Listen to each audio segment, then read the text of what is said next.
ಚಿಕ್ಕನಾಯಕನಹಳ್ಳಿ ತಾಲ್ಲೂಕು ಪಂಚಾಯಿತಿ ವ್ಯಾಪ್ತಿಯ ವಾಣಿಜ್ಯ ಮಳಿಗೆಗಳ ಬಾಡಿಗೆದಾರರು ಶೌಚಾಲಯದ ಕೊರತೆಯಿಂದ ತೀವ್ರ ತೊಂದರೆ ಅನುಭವಿಸುತ್ತಿದ್ದಾರೆ. ಈ ಸಮಸ್ಯೆಯಿಂದ ವ್ಯಾಪಾರಸ್ಥರು ಮಾತ್ರವಲ್ಲ, ಅಲ್ಲಿಗೆ ಆಗಮಿಸುವ ಗ್ರಾಹಕರಿಗೂ ಅನೇಕ ಅಡಚಣೆಗಳು ಎದುರಾಗುತ್ತಿವೆ. ಶೌಚಾಲಯದ ಅನುಕೂಲತೆ ಇಲ್ಲದ ಕಾರಣ ದಿನನಿತ್ಯದ ಚಟುವಟಿಕೆಗಳಲ್ಲಿ ತೊಂದರೆ ಉಂಟಾಗುತ್ತಿದ್ದು, ತಾಲ್ಲೂಕು ಪಂಚಾಯಿತಿಯು ತ್ವರಿತ ಕ್ರಮ ಕೈಗೊಳ್ಳಬೇಕು ಎಂಬುದು ಬಾಡಿಗೆದಾರರ ಒತ್ತಾಯವಾಗಿದೆ. ಬಾಡಿಗೆದಾರರು ಈ ಬಗ್ಗೆ ಸ್ಥಳೀಯ ಆಡಳಿತಕ್ಕೆ ಮನವಿ ಸಲ್ಲಿಸಿದ್ದು, ಸಮಸ್ಯೆಯನ್ನು ಶೀಘ್ರ ಪರಿಹರಿಸುವಂತೆ ಒತ್ತಾಯಿಸಿದ್ದಾರೆ.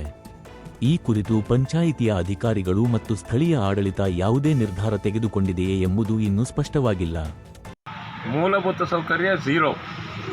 ನಾವೊಂದು ಯೂರಿನ್ ಮಾಡೋಕ್ಕೆ ಹೋಗಬೇಕು ಅಂತಂದ್ರೂ ಪಬ್ಲಿಕ್ಸ್ಗೆ ಹೋಗ್ಬಿಟ್ಟು ಓಡಾಡೋ ಜಾಗದಲ್ಲಿ ಮಾಡಿ ಮಾನ ಮರ್ಯಾದೆ ಕರ್ಕೊಂಡು ಬರಬೇಕಾಗಿತ್ತು.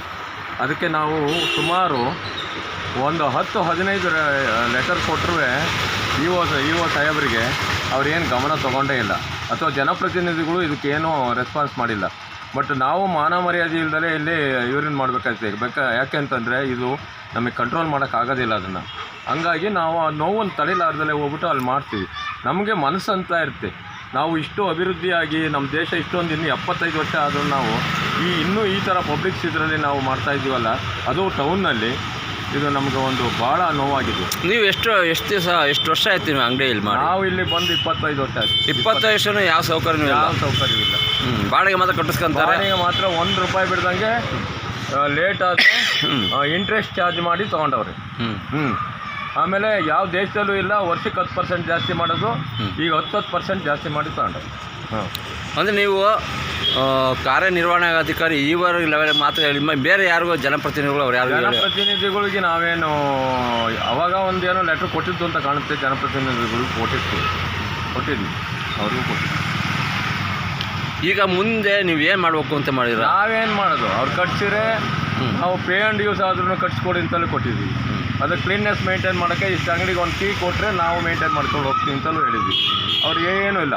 ಈ ಲಾಸ್ಟು ಈಗ ವರ್ಗಾವಣೆ ಆದಂಥ ಇಒ ನಮ್ಮ ಹತ್ರ ಪ್ರಾಮಿಸ್ ಮಾಡಿದ್ರು, ನಾನು ಕಟ್ಟಿಸಿ 3 ತಿಂಗಳಿಗೆ ಕೊಟ್ಬಿಡ್ತೀನಿ, ನೀವು ಕಂಪ್ಲೀಟ್ ಬಾಡಿಗೆ ಇದು ಮಾಡಿದ್ರು. ನಾವು ಕಂಪ್ಲೀಟ್ ಬಾಡಿಗೆಯನ್ನು ಕೊಟ್ಟು ಅವ್ರು ಹೇಳಿದಷ್ಟು ದುಡ್ಡು ಕೊಟ್ಟರು, ಕಟ್ಟಿಸ್ತು, ಎಲ್ಲ ಮಾಡಿದ್ರು, ಏನೂ ಇಲ್ಲ. ಅಂದರೆ ಎಷ್ಟು ಅಂಗಡಿಗಳು ಬರ್ತವೆ ತಾಲೂಕು ಪಂಚಾಯತ್? 70 ಅಂಗಡಿ ಮಲಗಿದ್ದಾವೆ. 70 ಜನನು ಅಲ್ಲಿ ವ್ಯಾಪಾರ ಮಾಡ್ಕೊಂಡಿದ್ದೀರಾ.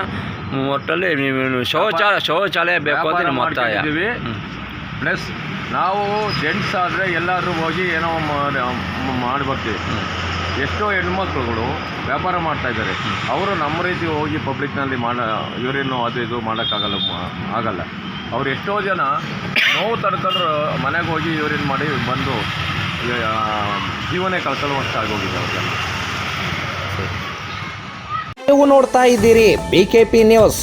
ಭ್ರಷ್ಟ ವ್ಯವಸ್ಥೆಯ ವಿರುದ್ಧ ನಿಮ್ಮ ಪ್ರೋತ್ಸಾಹ ಸದಾ ನಮ್ಮ ಮೇಲೆ ಹೀಗೆ ಇರಲಿ. ಕೂಡಲೇ ನಿಮ್ಮ ಚಾನಲ್ BKP ನ್ಯೂಸನ್ನು ಸಬ್ಸ್ಕ್ರೈಬ್ ಮಾಡಿಕೊಳ್ಳೋದ್ರ ಮೂಲಕ ನಮ್ಮನ್ನು ಬೆಂಬಲಿಸಿ.